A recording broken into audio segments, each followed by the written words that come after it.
Hey everybody, welcome to my page today. It's about 12 noon on Wednesday, December 4th, 2024.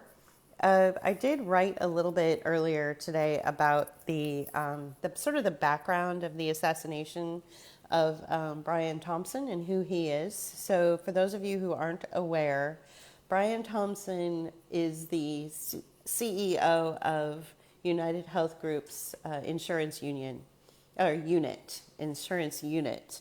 And he was just named for that position just a few months ago. I want to say in the springtime of this year in 2024. And he was assassinated this morning when he was leaving a meeting at the Hilton Hotel in Manhattan.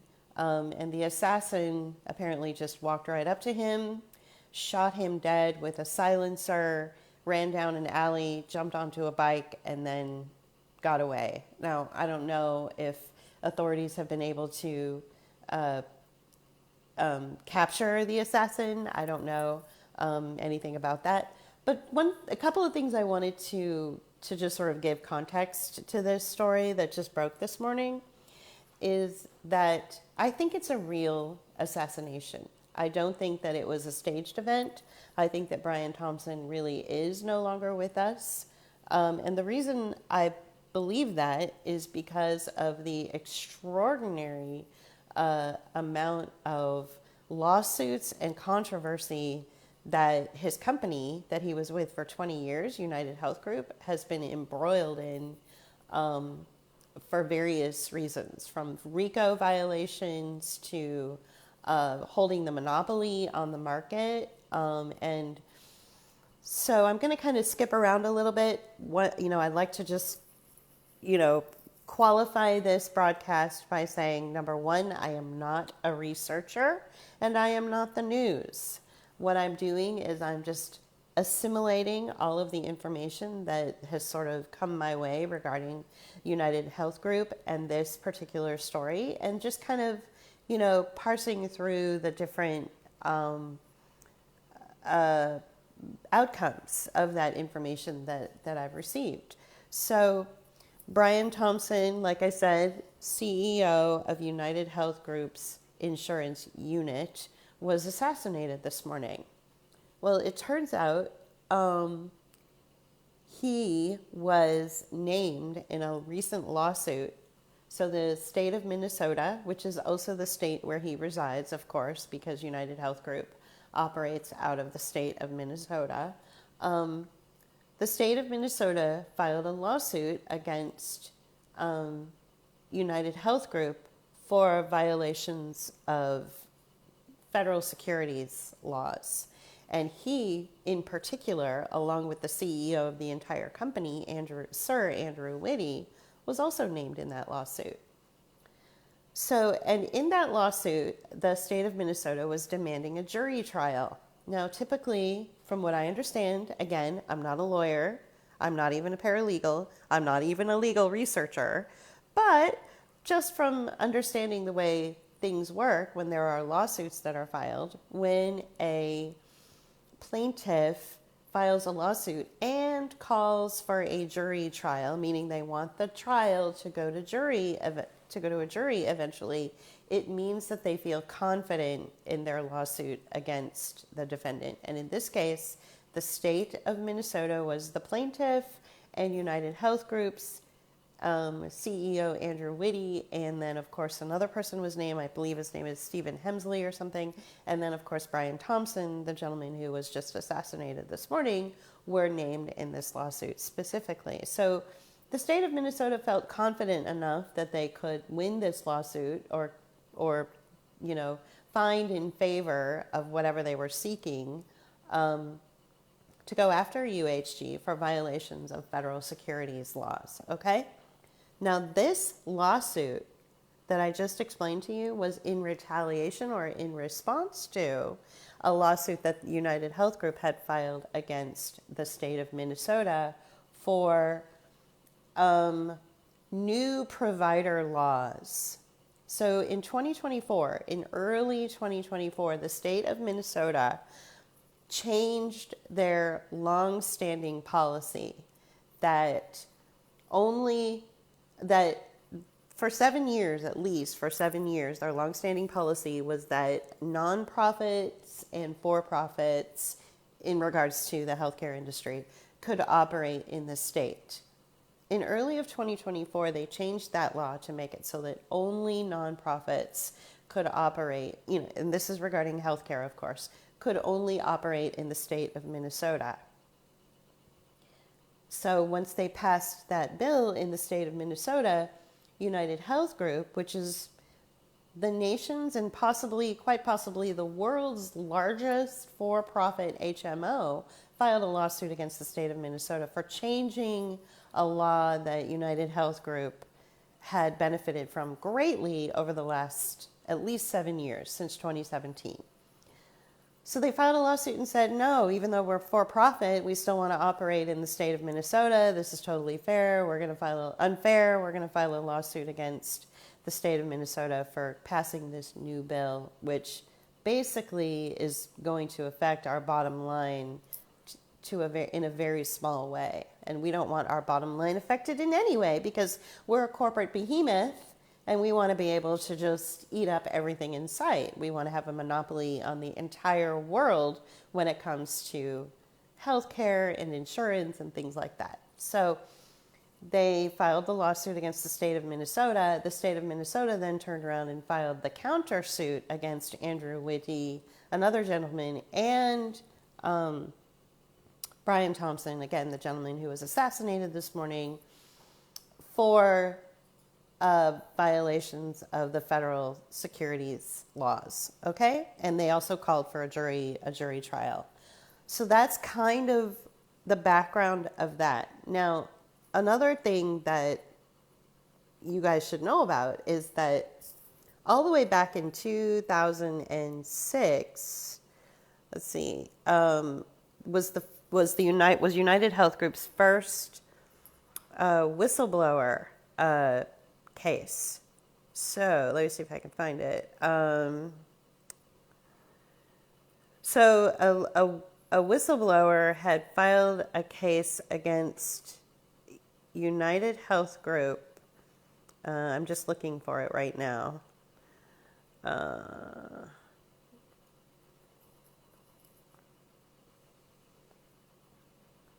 So the United States has intervened and filed a complaint in a lawsuit against United Health Group that alleges that UHG obtained inflated risk adjustment. There's so many different lawsuits that have been filed against them. It's hard to keep them all straight. So let's see. The U.S. intervenes in the second whistleblower alleging that United Healthcare mischarged the Medicare Advantage and prescription drug programs. Right now, as far as I know, the state of Maryland, Illinois, New Jersey, and New York are embroiled in a lawsuit against United Health Group for attempting to buy out or monopolize the home and healthcare hospice industry. So another company that is working in this industry is being threatened to be absorbed by United Health Group, and so they're filing that lawsuit. There have been multiple RICO violations. Let's see, the American Chiropractic Association filed a class action. Okay, here we go. In June of 2006, the American Chiropractor Association filed a national class action lawsuit against United Health Group.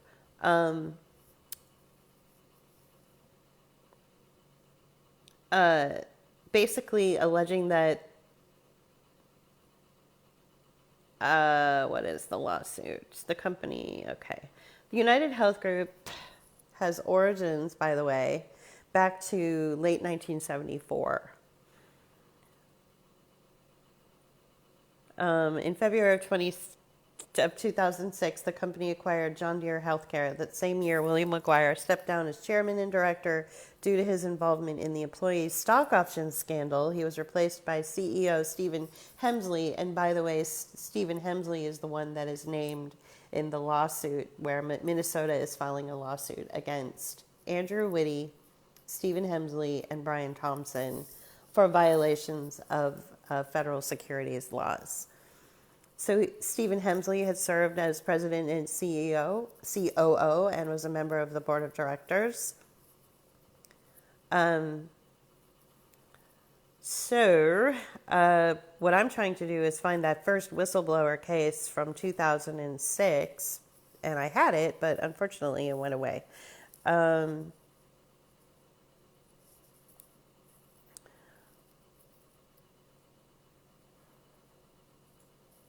Let's see. The company that United Healthcare is trying to acquire, which the states of Illinois, New Jersey, New York, and Maryland are fighting them, is called Amadeus, which they are a home health care provider company.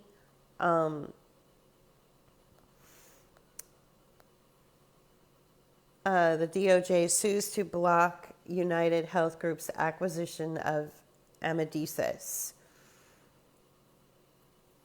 The United Health Group was also accused of falsely inflating their value on the stock exchange. Let me see if I can get this right, because I'm not reading anything on this. I'm just recalling from memory this story that I did read about them. Okay. There is a class action lawsuit filed against United Health Group because between the dates of February of 2022 to March of 2024, they were falsely inflating their value on the stock exchange in order to entice investors to buy that stock. Okay, those investors then discovered that these were false inflations, right? So they were falsely saying that they were worth more than they actually were. And so as a result of that, anybody on the planet who invested in United Health Group from 2022 to 2024, based on those falsely inflated numbers, can be part of this class action lawsuit. So one, industry after another, whether it's the chiropractic industry, whether it's the home healthcare and hospice industry, whether it's even, the stock exchange, it seems like every corner is covered and everybody's going after United Healthcare. United Health Group. UHG.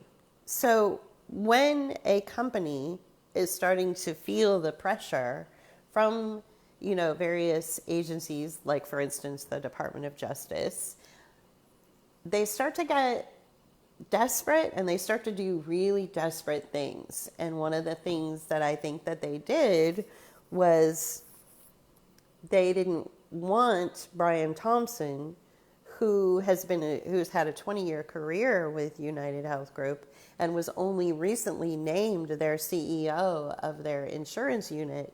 He probably was feeling the pressure from the DOJ. He was probably feeling the pressure from the state of Minnesota to come forward with information about United Health Group.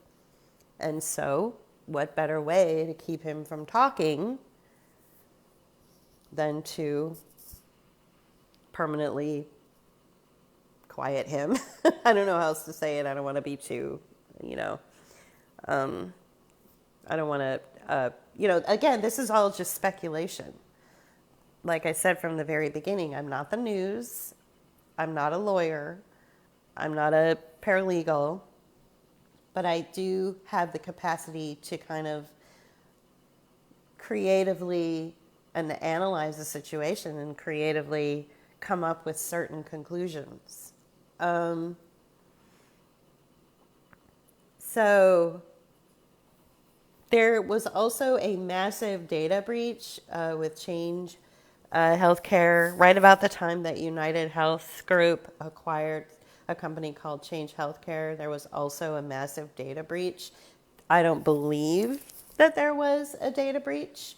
I believe that that there was a story about a data breach, and that in order to undermine United Health Group's monopoly even more, they created a scenario of a data breach in order to file a lawsuit against United Health Group for having faulty systems which would cause a data breach, right?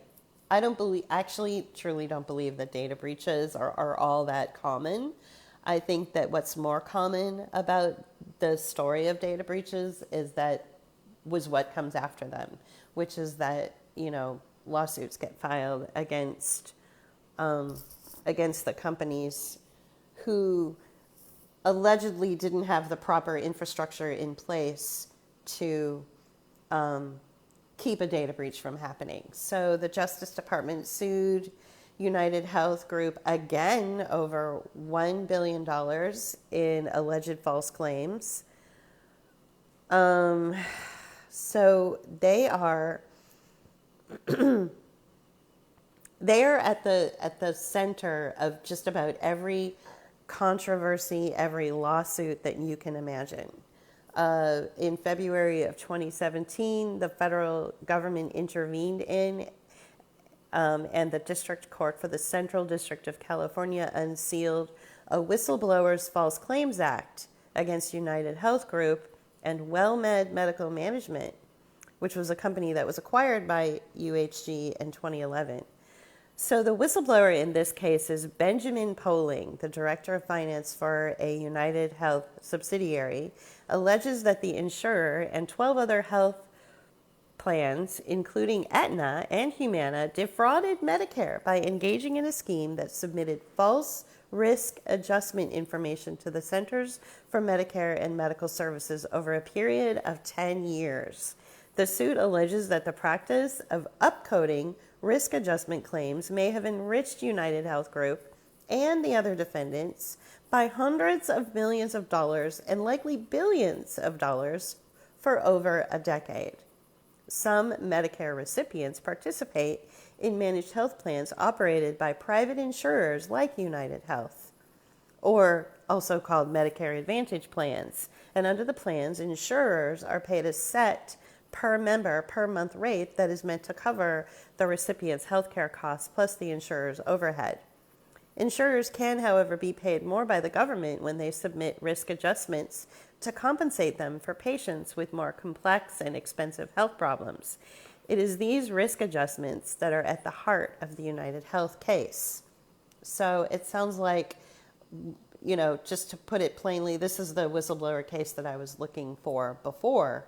This Benjamin Poling guy, he was the director of finance for a UHG subsidiary, and he finally got sick of it and said, that's it. These companies, not only are they, buying out other smaller companies, and they're just this giant blob of monopoly over every possible health industry, but now they are lying to the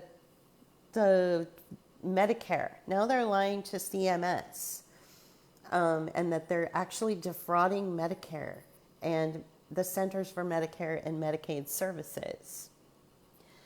So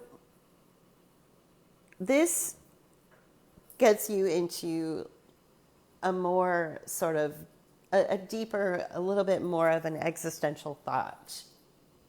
We know that the agencies during the COVID operation were sort of at the mercy of these militarized mandates, right? And that these agencies seemed to be working on behalf of outside orders, locking down, masking, forced vaccination of employees throughout, various industries, right? Well, a lot of times when agencies are already either going through, whether they're working hand in glove with private corporations that are defrauding the citizens or allowing themselves to be defrauded, because you have to look at where CMS stood with this. relationship that they had with United Health Group, where this whistleblower came forward and said United Health Group and various other, subsidiaries are defrauding the Center for Medicare and Medicaid. So he was the whistleblower on this. You can't think that CMS was a victim in this. It was probably like, hey, you scratch my back, I'll scratch yours, The more CMS had these defrauded insurance claims that they were paying out to these insurance companies, including United Health Group, then the more money was given to them through the government. So there was already a problem to begin with, I guess is what I'm saying. And this problem goes all the way back to, well, some say that it goes all the way back to 2006 with this this Benjamin character. Benjamin Poling, who was, again, the director of finance for a subsidiary of United Health Group, who's the first known whistleblower against this giant behemoth of a medical insurance company called United Health Group, but they're more than just that. He's the first known whistleblower, right? So when your systems are already involved in fraud and they're already made vulnerable, then it makes it that much easier to manipulate them, take them over, when you have something like a reset, of our financial system happening, right? Which is what the Great Reset is really about, right? We all kind of know that, right? It's about compressing all of us, from middle class to poor, from the wealthier classes down to middle class, from the struggling down to homeless. It's a compression, right? So that compression was already sort of scheduled to happen, and it makes it easier to do that compression when all of these agencies are made vulnerable and weak through fraudulent practices. And I think United Health Group is kind of at the center of it. I don't want to lift up the Department of Justice because they're going after the United Health Group in just about every way that they can, from RICO violations to federal securities violations to defrauding the market, inflating their numbers to investors, to being a monopoly in certain industries like the chiropractic industry or the health and home care hospice service industry. So whether it's the federal DOJ or whether it's, state level, like with the states of Maryland, Illinois, New Jersey, and New York that are going after them for trying to be in monopoly on the home healthcare service industry. It seems like everywhere you turn, United Healthcare is just being attacked viciously on the American front. Okay, it's all American based, as far as I know. Now there may be other countries that are also going after United Healthcare for being a monopoly in their countries as well. But I'm an American, so I can only just look at what I know right in front of me, based on the information that I've been able to find. So let's take a huge step back and look at what this is really about. So the CEO of United Health Group is Andrew Whitty. And Andrew Whitty was knighted in 2012 for his extraordinary service to the UK, specifically in bringing the UK economy up to extraordinary heights through the medical industry and also through the pharmaceutical industry.